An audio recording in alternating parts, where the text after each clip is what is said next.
evening came, he was there alone. So, ibig sabihin, si Jesus nag-iisa lang siya. Verse 24, but the boat, ayan, so yung mga disciple po, pinauna na ni Jesus. Okay, pinauna na ni Jesus, yung mga disciple. But the boat was already a considerable distance from the land, buffeted by the waves because the wind was against it. So, ayan. So, could you imagine, na nandun ka sa bangka, na nandun mga disciple ni Jesus, pagkatapos sila mag-minister, sabi niya, sige, mauna na kayo. Tapos si Jesus pumunta siya sa mountain, nag-pray siyang mag-isa. Tapos ito, nung makalayo-layo na sila, sabi ng binabasa natin, no? Sabi niya, may malaking waves, may malaking alon, and then dahil hindi naman lalaking alon kung walang malakas na hangin. Okay. Yan sabi niya, during the fourth watch of the night, Jesus went out to them walking on the lake. Oh, look at this. So, pinauna ni Jesus yung mga disciples, nasa bangka sila, lumaking wave, no? And then may mga alon, and then si Jesus ito, naglakad siya sa tubig. Pastor, si Jesus yun eh. Kaya kaya niyang gawin yan. Okay, let's go to the next verse. Sabi dyan, when the disciples saw him walking on the lake, they were terrified. It's a ghost. Look at this. Sabi niya, nung makita nila si Jesus, sabi niya, ghost! Ghostbuster! Ganun ba? So, nakita nila dito, it's a ghost. Sabi niya, they said, and cried out in fear. So, ibig sabihin, parang ito yung mga disciple, nakasama ni Jesus na dinidisciple niya, napaiwan si Jesus, sumakay ng bangka yung mga disciple niya, nung nandun na sila sa malayo, tapos naglakad si Jesus sa lagat, tapos nagpakita siya sa kanila. And then, itong reaction nila, it's a ghost! Multo! Aswang! No? Katatapos lang nila sa revival nights. Katatapos lang nila sa meetings ng mga maraming himalang nangyari. Pero makita nila, Min, nakikita mo ba yon? Peter, John, nakikita mo ba? Gopeng, nakikita mo ba? Alin po? Ayuga! Natakot sila. Kasi bakit sabi niyan, they were terrified. Meron ba silang, ay, ghost. Oh, tingnan yung ghost. Hindi. Di ba nung bata kaya nang panakot ng nanay mo? Pag ayaw mong kumain, pag ayaw mong matulog. Di ba pag ayaw mong matulog, di ba? Tulog ka na, gabi na. Kukunin ka ng mamaw. Oh, di ba yung mga ganyan, no? So siguro itong mga to, naturuan din ng mga magulang nila. Kaya nung makita nila, ghost! Sabi nila, no? Ay, grabe, ang lalaki ng katawan nila, parang yung katabi mo, no? Tingnan nyo ba, tingnan nyo ba, tingnan nyo ba? They said and cried out in fear. Umiyak pa sa takot. Hello? Ghost! Ghost nga!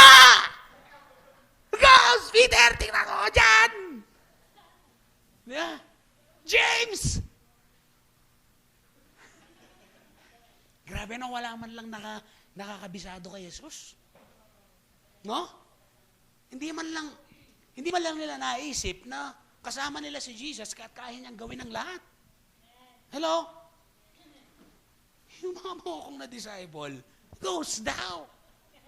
There are times, kahit kasama mo ang Panginoon, minsan hindi mo na-recognize yung mga kilos niya. Katatapos lang nilang mag-attend ng revival nights, miracle service. Nagpaiwan sa Jesus, sige, mawala na kayo. Nag-pray, sabi sa Bible, nag-pray. Pero sa iniisip ko, susubukan ko nga ako itong mga to kung makikilala nila ako. Na? Pero wala doon yun, ha? Yun yung aking obserbasyon. Okay, let's continue. But Jesus immediately said to them, ayan, hindi na pinatagal ni Jesus. Kasi bakit? Baka mamatay sa nervyos.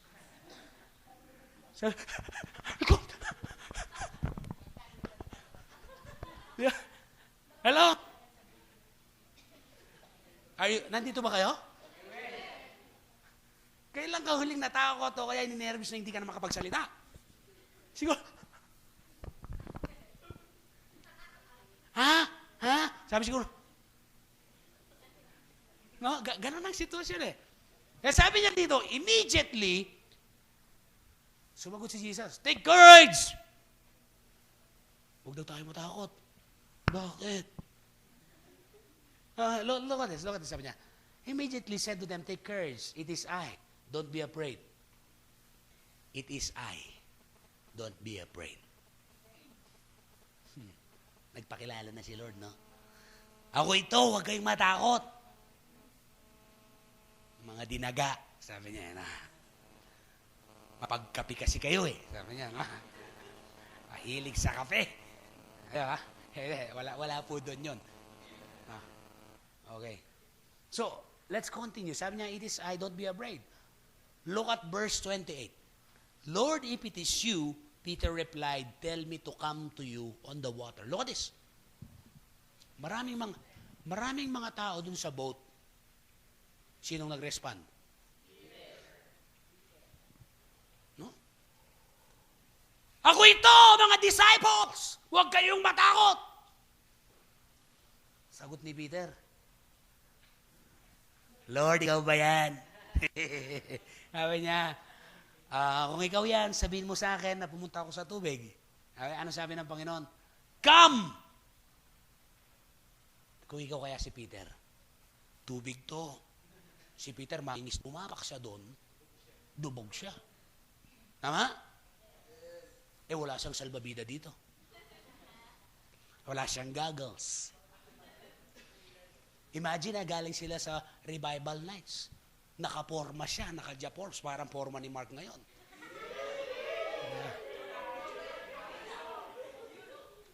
Yun, no? Yeah. Okay, sabi dito, tama na. Tama na. Okay. Mamaya ikaw naman, okay. Okay, sabi dito, tell me to come to you on water, come. Ito sabi ng Panginoon, come. He said, then Peter got down on the boat, walked on the water, and came toward Jesus. Nakalakad ba? Nakalakad? Nakalakad, no, grabe. So, ibig sabihin, yung isang tao maglakad sa tubig, sa ibabaw ng tubig, na hindi siya nalulunod, supernatural yun. Naalala niyo yung last point ko nung Sunday night?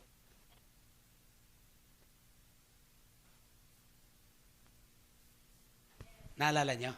Ito yun eh. Sabi niya, Lord, if it is you, sabihin mo lang. Sige. Sabihin mo lang, Lord. Lalakad ako dyan.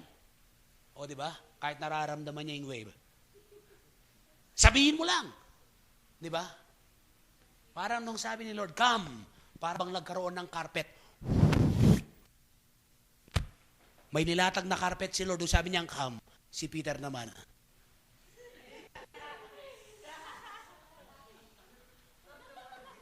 Di ba? Nakalakad eh, sabi, no? Ayun, and Peter got down on the boat, walked on the water, and came toward you. Punta siya doon, sa Panginoon. Hello? Kapag may word ka kay Lord, dakaran mo. Kahit gaano kahirap. Madali bang lumakad sa ibabaw ng tubig, lalo na kung di ka marunong lumangoy? Bago ako nag-wakeboarding, sinigurado mo na gaano kalalim. Yung iba dyan, nag-like, di ba? Salamat ha. No, bago ko tinaya yung buhay ko doon, buhay yun naman, sumeplang ka doon, malunod ka. Nandun yung mga tinuturuan mong pastor, ano na lang sasabihin nila sa'yo? Sasagipin ka nila, kakahiya. So, tiniyak ko muna, forfeit. Okay, pwede. Andito lang yan. Akala nyo malalim ha? Sa kabila, malalim. Sa susunod, doon ako babalik sa malalim. So, tingnan natin dito, no? Nung si Peter, nung sumunod siya sa Diyos, sa pinagagawa ng Diyos, nagawa niya yung supernatural. Walking on water is not ordinary miracle. It's not an ordinary way of life. Diba? For example, si Christian. Halimbawa, sabi niya, kaya ko lumakad sa tubig, akala niyo? Diba? Unang hirit, punta ka dyan. Diba? Tatawagan mo na, magandang yung umaga, yung anong tawag doon? Naimbag na morning, diba? Naimbag na morning. Yung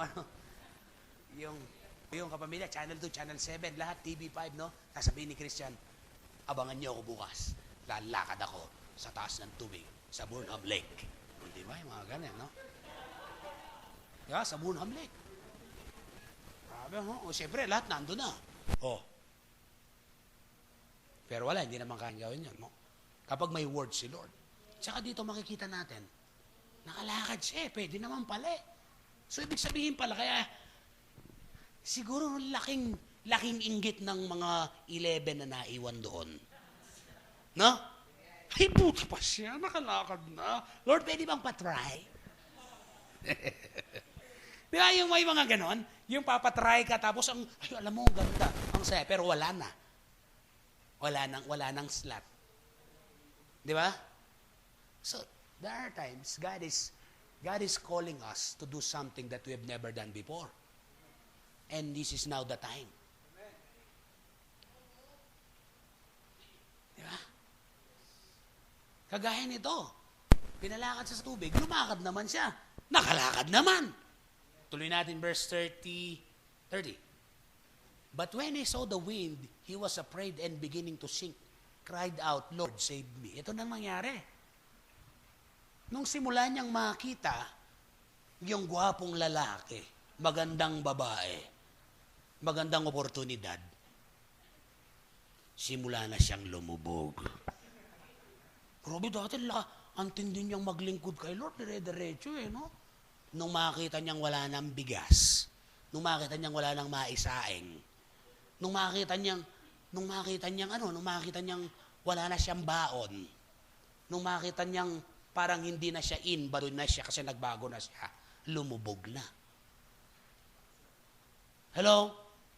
Nung makita niya yung mga bagyo, pagsubok sa buhay niya, ang laki naman nito. Di ba? Ano sabi niya dyan?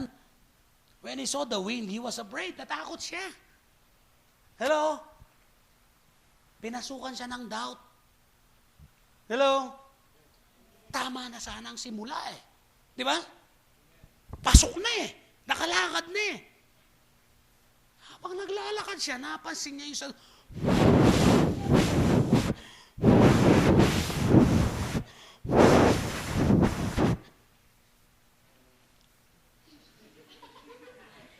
Napansin niya, ang lakas ng alon. Hello? Di ba sa buhay natin, nayapakan mo na yung mga alon eh. Nasa taas ka na ng alon. Nasa taas ka ng mga trials eh. Huwag mo hayaan, hilain ka, nervyusin ka, ma-discourage ka, ma-discourage ang buhay mo. Tuloy-tuloy lang. Ayan. Ano yun ang waves dito? Yung pampadiscourage sa'yo ng kaaway. Yun yung mga problema na kagagawan mo rin naman. Pabayaan mo na yun, tapos na yun eh. Kapag lumakad ka na at sumunod ka sa Diyos, pabayaan mo na yun, di ba? Amen. Halimbawa, may alon dyan, wow, lakas ng hangin na, tama-tama, hato ko dito para yung herdo ko maayos. O di ba ganon, huwag ka matakot. Wow, ang sarap ng wave. Ganun dapat eh. Di ba parang may mga trials ka sa buhay. Wow, kasama talaga yan. Come on down. Yung mga ganun eh. Hello? Diba, nasubukan ka. Diba, pinainan ka ng magandang babae, di ba? Eh, sabi mo kay Lord, magtatapos muna ako, Lord. Wow, ang ganda na ito, ha? But you know what?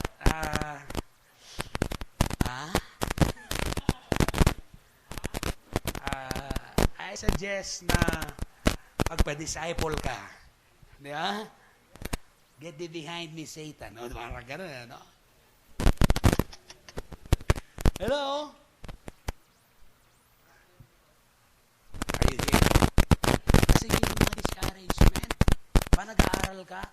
Pastor, inspirasyon, madalas inspirasyon, pero sa bandang una, inspirasyon, sa bandang huli, konsumisyon na yan. Yan yung po pwedeng humila sa'yo, hindi nyo ba napapansin? No? Yung kawalan, yung pera, sa finances, tama? Yan yung po pwedeng win eh, yan yung po pwedeng makatumba sa'yo eh. Hello? Pero dati, nung sumunod ka naman sa Diyos, nakalakad ka naman eh. Nakasunod. Eh, nung minsan nga, naglakad ka lang eh. Di ba? Kahit wala kang pamasahe, ngayon may pang-taxi ka na. Tapos minsan may wave, may trial sa buhay mo. Pupunta kaya ako o hindi? Pumunta ka. Are you here? Kasi anong goal ni Peter dito? Umabot kay Jesus, di ba? Alam mo, ang goal ng kaaway, itumba ka. Hello? Ang goal ng kaaway, ihulog ka doon sa bangin o ihulog ka sa tubig. Amen? Ang goal ng kaaway is ilayo ka sa Diyos. Amen? At ang goal ng kaaway ay ayaw niyang sumubok ka sa mga mahihimalang bagay. Ayaw niya yun. At kapag nakasubok ka na, sabi mo, pwede naman pala, gagawa siya ng paraan para i-discourage ka niya.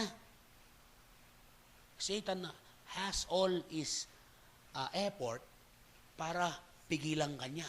Marami siyang scheme. Kung hindi ka niya nakakuha sa isa, babanatan kasi sa pangalawa.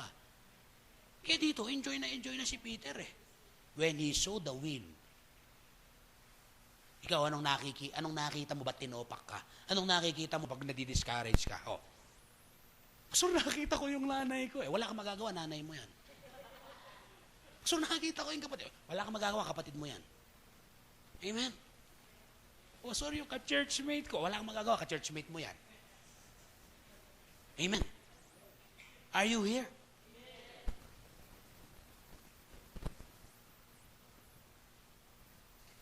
Masarap bang maglingkod kay Lord na may pinagdadaanan ka, wala kang pera? Masarap ba yon? Ha? Sabi na mo, ano ba talaga, pastor? Kaya, kapag listen very carefully, sa testing okay lang yun. Kasi bakit? Hindi ka naman nile-level up ni Lord sa next level kung wala kang dadaan ng testing. Pero kapag habang buhay mo nang nararanasan na wala, na may ibang klase na yan. Sabi dito, what is my point here? For you to work, for us to work, to do supernatural things, we need to walk on the Word. We need to walk on the Word of God. Yan, pansinin nyo. Bakit siya nakalakad ng sabi ni Jesus, come. O ano yung come? Word ni Lord. Di ba? For you, for us, for you. For us to walk into sa supernatural, we need to walk on the Word of God. Hindi ka po pwedeng lumakad ng mga mahimalang bagay kung wala kang salita ng Diyos na pinangahawakan kasi yun ang aapakan mo. Doon ka lalakad. Di ba sabi ng Bible, no, sa Proverbs, abay, turuan mo ang bata ng salita ng Diyos habang bata pa siya para makalakad siya ng matino. At paglaki niya, huwag siyang hihiwalay sa Diyos. Yun eh. Kaya dito, kung walang word si Lord Jesus kay Peter, hindi naman makakalakad sa tubig. Kasi bakit? Kung naglakad-lakad, naglakas-lakas lang ng loob, ilubog yan. Amen? Kaya kung gusto mong maranasan yung himala ng Diyos, dapat may word kang pinangahawakan sa Kanya. Amen? And you know what? God has given us the word. Pero nakakatakot kadalasan yung binibigay na word ni Lord. Kailangan meron kang mapagtagumpayan. Anong dapat mapagtagumpayan ni dyan? Ni Peter? Ano? Takot. Di ba? Takot. Fear. Ano pa ba? Yung sasabihin ng mga kasama niya, "Hoy, ano ka ba? Okay ka lang? Hindi mo alam kung si Jesus yan eh. Ghost yan eh." O, di ba? Makikita natin dito si Peter, sabi niya, nanigurado, no? Lord, ikaw ba yan? Hello? Sabi niya, ako ito, halika. Pag sigurado kang si Lord ang nagpapagawa ng bagay sa'yo, gawin mo. Huwag kang magdalawang isip. Alam nyo, diyan ako dinadala ni Lord ngayon. Sa totoo lang, yung lakaran natin, yung pananampalataya. At para mangyari yung kagaya nito, actually hindi naman ito sana yung isi-share ko, pero during our praise and worship, the Lord touched me and the Lord remind me to this verse. Sabi niya, let's continue, verse 30. Verse 30. Sabi niya, nung lumubog na siya, "Save me, Lord." He shouted. No, tingnan niyo. Sinave ba siya ni Lord? Okay, sabi niya dito, sa verse 30, sabi, "Lord, save me." Kasi bakit? Nung lumubog siya, no? Alam, simple lang lumubog. Diba? Huwag kang tumingin sa Diyos. Huwag kang mag-focus sa word ni Lord. Mag-focus ka sa nararamdaman mo. Alam niyo kung bakit lumubog si Peter? Nag-focus siya sa feeling niya eh. Feeling niya, lulubog siya. Kaya lumubog siya. Tama? Nakakita niya yung, naramdaman niya yung hangin eh. Humampas sa damit niya at sa katawan niya eh. Hello? Kapag yung feelings mo diyan ka naniwala, bagsak ka talaga. Hello? Kasi kadalasan sabi ng Bible, yung feelings mandaraya. Pero yung salita ng Diyos, kailanman, totoo yan. Hindi po pwedeng dayain yan. Tama ba? Kaya siya lumubog eh. Nung makita niya, ginamit niya yung sense of sight niya. Kaya di ba anong sabi ng kanta natin kanina? I'm not gonna live but what I see. Tama? So ibig sabihin, ginamit ni Peter yung physical ano niya, na mata niya. Kaya nakita niya, laki ng waves. O di ba ano pang ginamit niya? Naramdaman niya yung malakas na hampas ng alon, malakas na hangin. Pati alon, o di ba? Bumaon siya. Nalubog siya. Lumubog siya. Hello? So the same thing in our lives, kapag in-entertain mo yung feelings mo, in-entertain mo yung nararamdaman at nakikita mo naturally. Alam mo, there are times kinakanta natin yung nating is impossible pero hindi natin naiintindihan. Yung I'm not gonna live but what I see, not gonna live but what I feel. Di ba? So, tama-tama, no? Makikita ninyo, kapag ikaw ay nabubuhay, ay wala akong nararamdaman. Hindi ibig sabihin, patay ka na. Hindi ibig sabihin, mga kapatid, tayo mabuhay sa salita ng Diyos. We can walk to the supernatural if we have the Word of God in our lives. Are you here? Okay, let's continue. Sabi niya diyan, nung lumubog na siya, Lord, save me. Immediately, Jesus reached out his hand and caught him. You of little faith. Look at this. Anong sabi ng Panginoon? Tingnan niyo, no? Nakalakad na nga eh. May faith, pero hindi enough para magpatuloy siya doon. Sabi niyan, he said, why did you doubt? Look at this. No? And when they climbed into the boat, the wind died down. Then those who were in the boat worshiped him, saying, truly, you are the Son of God. When they had crossed over, they landed in Gennesaret. And when the men placed and recognized Jesus, they sent the word to all the surrounding country. People brought all their sick to him and begged him to let the sick just touch the edge of his cloak, and all who touched him were healed. Look at this. Sabi niya, and they worshiped him and they said, truly, you are the Son of God. Ibig sabihin, meron pa palang hindi naniniwala. No?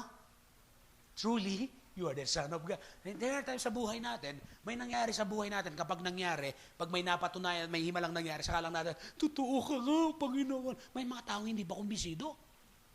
Kaya nga walang pananampalataya eh. Anong ibig sabihin ng pananampalataya? Yung pinaniniwalaan mo, yung mga bagay na hindi pa nakikita, na mangyayari. Yun ang ibig sabihin ng pananampalataya. Amen? Sabi niya sa bandang huli, truly, you are the Son of God. Abay kapatid, baka hanggang ngayon, hindi ka pa naniniwala na ang Diyos ang may kapangyarihang gumawa ng himala. Naniniwala ka ba? Baka lahat ng tao dito naniniwala na, ikaw na lang. Abay, umanib ka na sa pagtitiwala sa Diyos. Tawag sa atin, believer, pero marami mga doubter. Amen? You know what? Nakakilala ako sa Panginoon, naging believer ako nung pero hanggang ngayon, full of doubt ako. Yung mga ganun no? Paano masabing nag-doubt ka? Hindi mo kayang paniwalaan ng Diyos sa matitinding bagay. Alam niyo nung sabi ni Martin Luther King, ang kapangalan ko ito, no?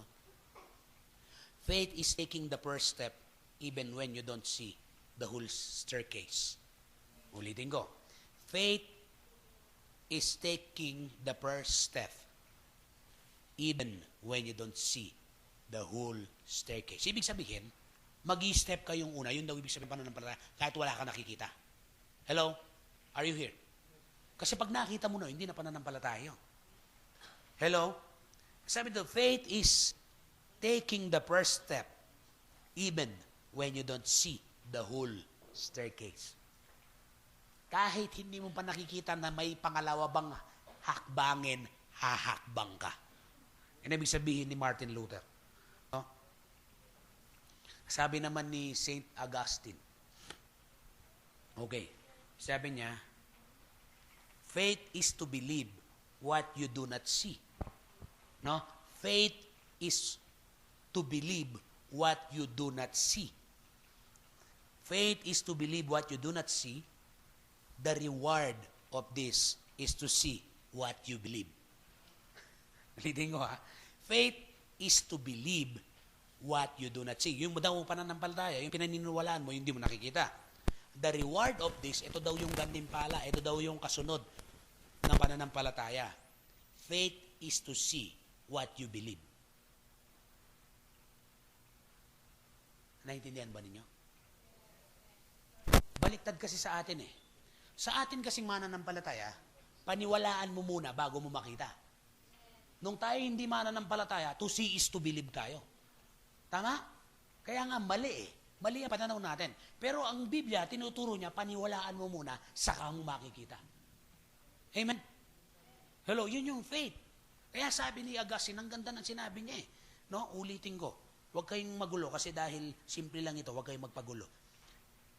Okay, sabi niya dito, faith is to believe what you do not see. Yung pinaniniwala mo, hindi mo nakikita. Ang reward nito, the reward of this faith is to see what you believe. Parang binaliktad lang niya. No? The reward of this is to see what you believe. Yan ang sabi ni St. Augustine.